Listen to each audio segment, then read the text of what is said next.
참 진리이신 예수님, 오늘 이 아침에도 예수님을 온전히 의존하며 신뢰하며 말씀과 기도 가운데 이 하루를 시작합니다. 사랑하는 예수님, 지난 하루도 저희들을 지켜주시고 또한 진리의 말씀으로 인도하여 주신 것 감사드리며 오늘 이 하루도 매일 반복되는 하루가 아니라 주님께서 저희에게 허락하신 귀한 선물임을 깨닫게 하여 주시고 이 하루 예수님께서 우리에게 바라시던 대로 그 사명을 잘 감당하며 그 주님께서 우리를 부르신 목적에 맞게 오늘 하루도 살아갈 수 있도록 인도하여 주시옵소서. 교만하고 어리석은 자리에 빠지지 않도록 도와주시고 저희가 시험에 들지 않도록 영적으로 늘 깨워주시고 그리고 항상 예수 그리스도가 우리 삶의 중심되는 그런 하루가 될 수 있도록 분별력을 잃지 않게 도와주시옵소서. 저희에게 생명의 빵을 공급하여 주셔서 우리가 영적으로 더 강건해지게 하시고 젖먹이의 수준에 머물지 않도록 오늘도 거룩하고 놀라운 성화가 이루어지게 하여 주옵소서. 감사를 드립니다. 우리를 구원하신 예수님의 이름으로 기도드립니다. 아멘. 안녕하십니까 선한제자교회 성도 여러분, 2023년 10월 27일 금요일 아침이 밝아오고 있습니다. 14번째 이야기 경계선을 지키라. 오늘 두 번째 시간이죠. 안에 있으면 달라야 한다. 안에 있으면 달라야 한다 라는 제목으로 고린도전서 5장 11절부터 13절까지의 말씀을 함께 보면서 우리 묵상을 시작하도록 하겠습니다. 이제 내가 너희에게 쓴 것은 만일 어떤 형제라 일컫는 자가 음행하거나 탐욕을 부리거나 우상 숭배를 하거나 모욕하거나 술 취하거나 속여 빼앗거든 사귀지도 말고 그런 자와는 함께 먹지도 말라 함이라. 밖에 있는 사람들을 판단하는 것이야 내가 무슨 상관이 있으리요마는 교회 안에 있는 사람들이야 너희가 판단하지 아니하랴. 밖에 있는 사람들은 하나님이 심판하시려니와 이 악한 사람은 너희 중에서 내쫓으라. 아멘.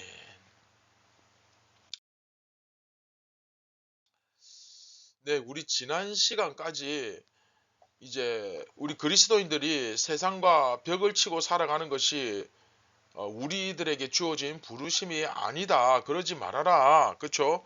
우리는 그런 세상 가운데 들어가도록 부르심을 받은 자들이다. 이제 그래서 앞에 이야기에서는 세상의 기준이 교회 안에 들어오는 것을 금지해야 된다. 절대로 막아야 된다. 그런 이야기였고 또 이번 이야기는 교회의 기준을 세상에 적용하는 것은 불가능하다. 그건 안 된다. 이제 하는 그런 이야기죠. 그래서 기본적으로 교회와 세상 사이에는 명확한 그 경계선이 필요하다는 것을 우리가 배웠습니다. 그리고 이제 오늘 본문 11절부터 13절 이렇게 보시면 이제 내가 너희에게 쓴 것은 만일 어떤 형제라 일컫는 자가 형제입니다. 형제. 예수 그리스도 안에서 한 형제된 지체. 그렇죠? 형제라 일컫는 자. 즉 예수 그리스도로 말미암아 우리가 한 형제가 되었다라고 그랬을 때 그럼에도 불구하고 그 사람이 그 형제가 음행을 했다. 뭐 탐욕을 부렸다. 우상숭배를 했다. 또 뭐 욕했다. 술 취했다. 속여 빼앗는 사기꾼이 되었다. 자, 이런 경우에는 어떻게 해야 된다? 사귀지도 말고 그런 자와 함께 먹지도 말라. 자, 함께 먹지도 말라. 무슨 얘기입니까? 그들을 아예 형제로 인정하지 마라. 같은 예배자의 자리에 절대 두지 마라. 그런 얘기입니다. 그러나 이건 이제 교회 안에 있는 형제에 관해서 하는 얘기고 이제 밖에 있는 사람은 다른 거예요. 밖에 있는 사람들은 그렇게 밖에 있다고 해서 완전히 막 쳐내고 너하고는 말도 안 할 거야. 너하고는 상종도 안 할 거야. 저리 멀리 가. 저 사람이 어디 간다고 하면 나는 거기 안 가. 참석 안 하겠어. 이건 사실은 이제 당시 유대교의 그 모습이잖아요. 그쵸? 이방의 개화는 상종도 안 하겠다. 저 이방인들은 지옥의 땔감이다 막 그러면서, 그쵸? 이거 유대인들의 모습이잖아요, 그죠? 그런 사람들과 아예 상종하지 않는 그런 삶을 살지 말라는 거예요. 왜냐? 원래 이제 고린도 교회 사람들은 이방인 출신 외국인들이 많거든요. 여러 각국에서 이제 몰려오니까, 그쵸? 그러니까 예수님을 믿지 않는 사람들을 대하는 그 태도와 교회 안에 있는 사람들을 대하는 그 태도를 분명히 다르게 해야 하는데, 밖에 있는 사람들은 하나님께서 심판하시도록 내버려 둬라. 너희가 그 사람들 심판할 수 있는 어떤 어떤 방법이 없잖아.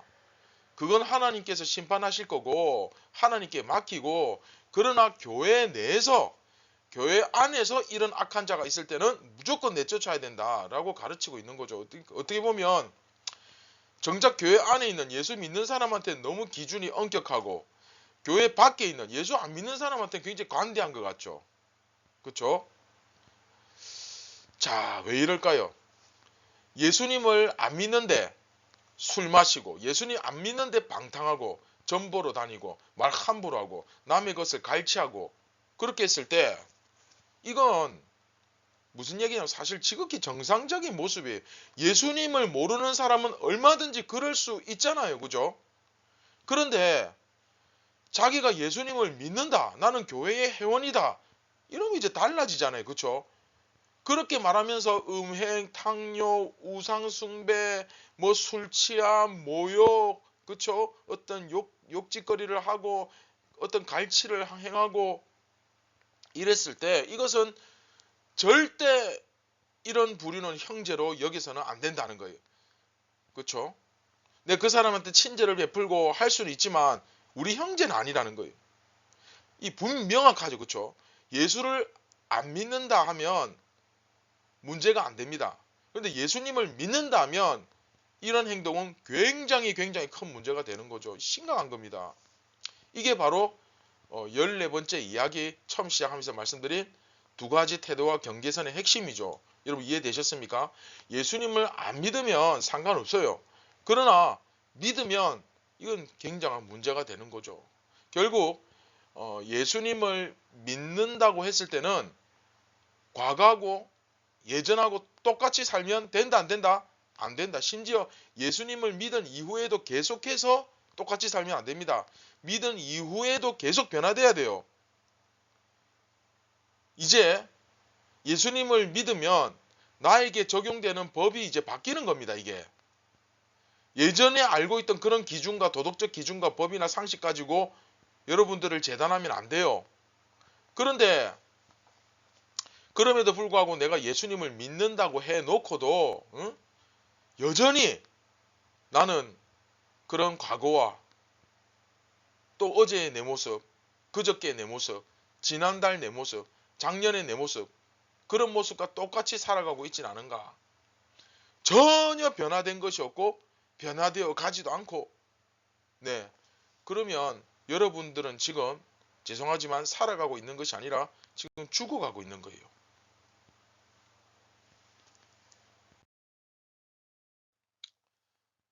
자, 아침부터 죽어가고 있다 그러니까 참 죄송한데, 자, 말씀을 맺도록 하겠습니다.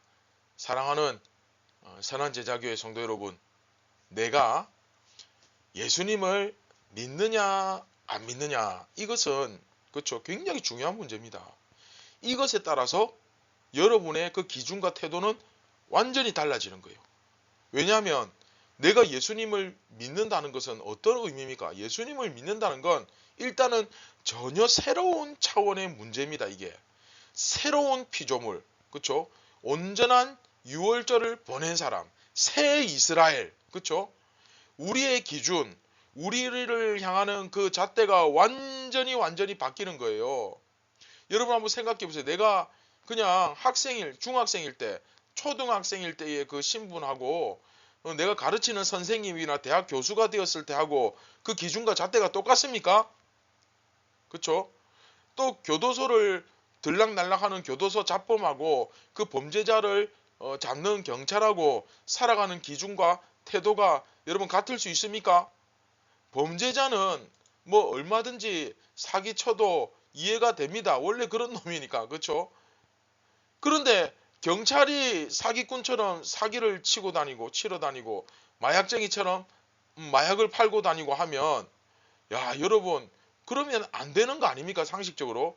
그것을 분명히 또 봐놓고도 그 주위에 있는 같은 경찰 동료들이 그걸 분명히 봐놓고 발각이 됐음에도 불구하고 버젓이 계속 경찰의 역할을 감당한다? 그대로 내버려 둔다? 그러면 여러분 그 사회 전체가 부패가 되겠죠. 엉망이 되겠죠.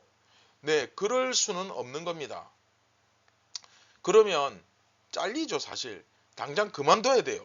네, 그런 범죄가 드러나면 옷 벗어야죠.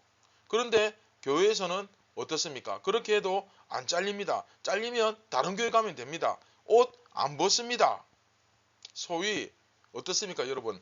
세상보다 못한 교회가 되는 겁니다. 결국 그렇게 되면, 그쵸? 교회의 정체성이고 뭐고 싹 다 날아가는 거예요. 다 잃어버리는 거예요. 이해되십니까? 세상을 변화시키고 세상의 바른 기준을 제시해야 할 그 세상의 자정 능력을 가진 유일한 대안, 유일한 예수 그리스도의 카드, 그 교회가 자정 능력을 잃어버린다? 그러면 굳이 그거 하라고 이 땅 가운데 보냈는데 그거 못하면 굳이 존재할 이유가 없는 거죠. 이해되십니까? 이처럼 그쵸? 내가 예수님을 믿는다 했을 때 이건 단지 교회에 그냥 출석한다는 의미 아닙니다. 이것은 사실 엄청난 자유와 책임이 주어지는 문제인 겁니다. 예수님의 이름을 앞에 걸고 그 능력을 등에 입고 내가 살아간다 했을 때 이건 완전히 문제가 달라지는 거예요. 그러니까 여러분, 내가 정말 예수님을 믿는지 안 믿는지 잘 한번 생각해 보시고 말씀을 하시고 행동하셔야 돼요. 그냥 단지 교회 나간다고 해서 함부로 막 예수님의 이름 앞세우면 안 됩니다. 정말 내가 예수님을 믿는지, 그렇죠? 그게 중요하죠. 예수님의 이름을 내가 어디서든 함부로 그걸 꺼내 들었을 땐 거기에는 엄청난 책임도 따른다는 사실을 꼭 기억하셨으면 좋겠습니다. 그리고 무엇보다 오늘 본문, 그렇죠?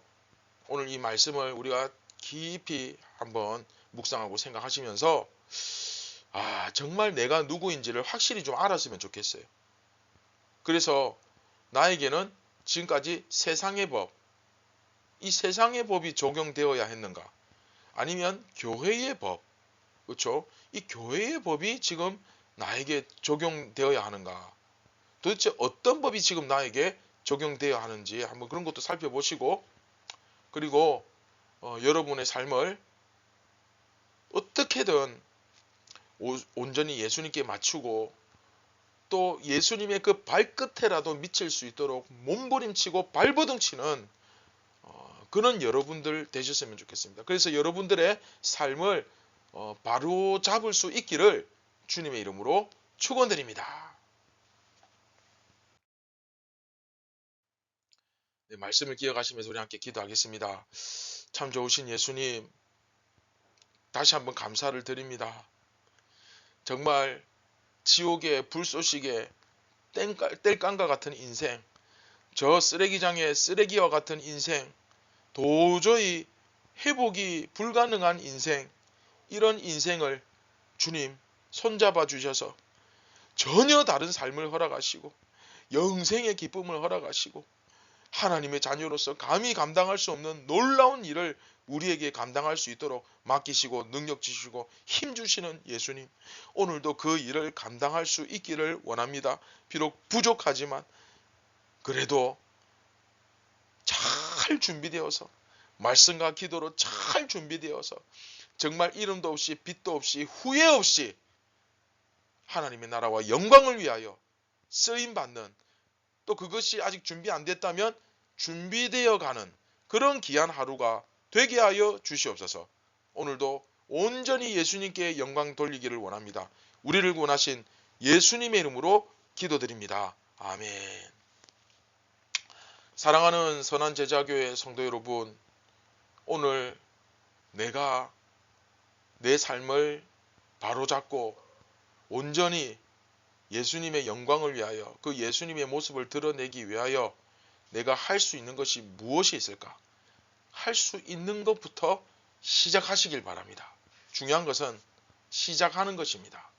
오늘도 여러분들에게 주님께서 눈을 뜨게 해주시고 보게 해주시는 은혜가 있기를 원합니다. 감사합니다.